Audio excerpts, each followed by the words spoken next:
Il est arrivé après 2 tempêtes, celle du Covid et celle du plan social, douloureux pour les équipes avec la vente d'Eder. Dans un climat un peu plus apaisé, Romain Millet, aux commandes depuis décembre, s'affiche serein.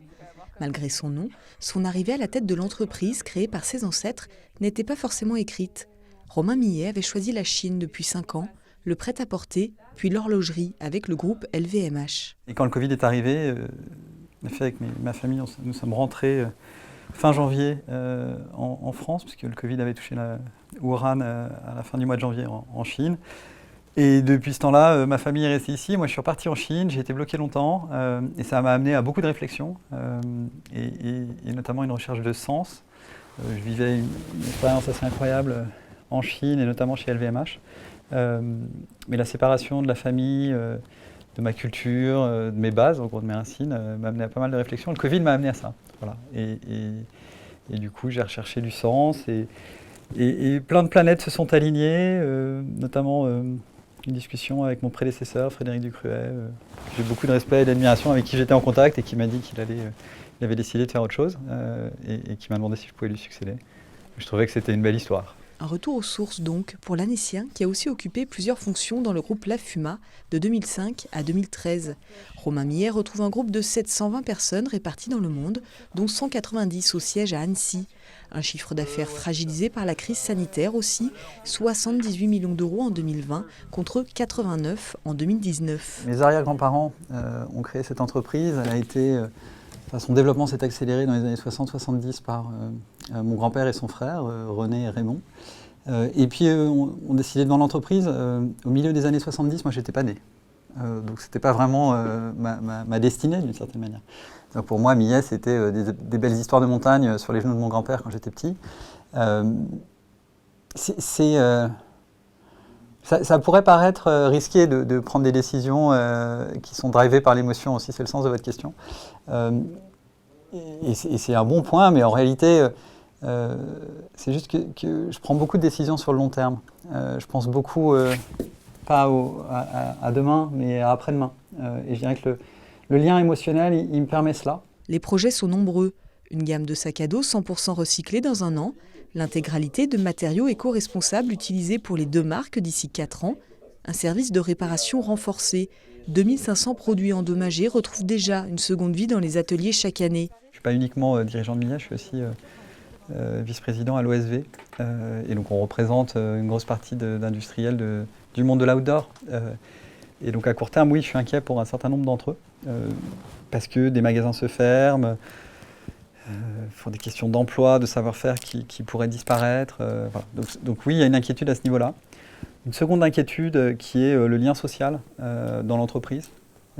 Concrètement, l'entreprise joue ce rôle-là aussi. On a beaucoup de salariés qui nous disent c'est dur d'être toute seule à la maison en télétravail.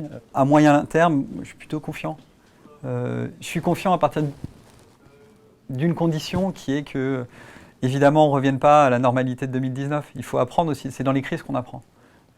Et typiquement, sur le développement durable, je crois qu'on a appris pas mal de choses. Il y a eu des décisions qu'on a prises pour prolonger des collections, donner plus de temps aux produits. Enfin voilà, je pense que c'est des choses qui ont fait du bien à la planète et je crois qu'ils sont beaucoup plus saines en termes de gestion d'entreprise. Ensuite, moi, et c'est sûrement mon volet très chinois, j'aime bien planifier à encore plus long, quoi. Les Chinois, vous savez, ils planifient en 2040, en 2050.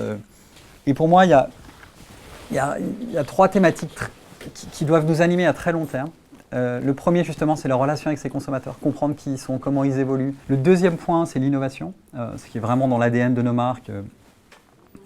Plus avec un axe éco-conception pour la Fuma, avec un axe extrêmement technique dédié à la pratique, à l'exploit en montagne avec Millet. Et je crois que post-Covid, ceux qui s'en sortiront seront ceux qui sont innovants. Ça ne veut pas dire créer le concept car dont personne ne se servira, mais créer quelque chose qui va rendre service aux consommateurs. Et donc ça, c'est un projet qu'on doit nourrir constamment pour être vu comme les marques les plus innovantes sur notre marché. Et puis, le troisième point, c'est le développement durable. Je l'ai partiellement dit tout à l'heure. Il faut qu'on se fixe des ambitions très claires là-dessus. Nous, on a décidé d'être régénératif en 2030. Est-ce que ce sera 2031? Est-ce que ce sera 2029? On verra. Mais ce qui est important, c'est de le dire, parce que si on ne le dit pas, on ne le fera jamais. Le groupe, leader en France dans le top 3 au Japon, prévoit de s'étendre encore à l'international dans les prochaines années. un enjeu, une responsabilité pour le représentant de la 4e génération Millet. L'entreprise fête ses 100 ans cette année. Fier de ce qui a été accompli par tous les gens qui ont accompagné Millet.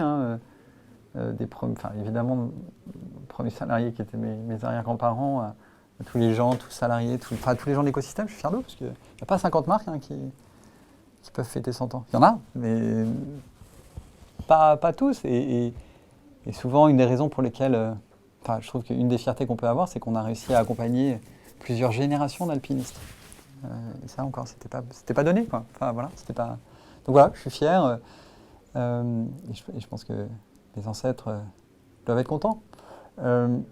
Ensuite, les 100 prochaines années, c'est vachement dur comme question. Mais ça, moi, j'ai qu'un souhait, c'est qu'on garde ces belles valeurs.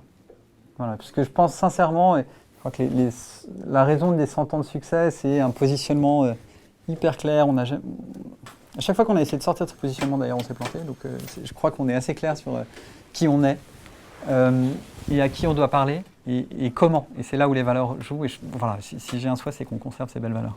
Du coup, il y a une forme de responsabilité. Bien sûr. Mais quelle marque ou quel dirigeant ne doit pas être responsable dans le monde dans lequel on vit? Je crois que c'est encore plus vrai.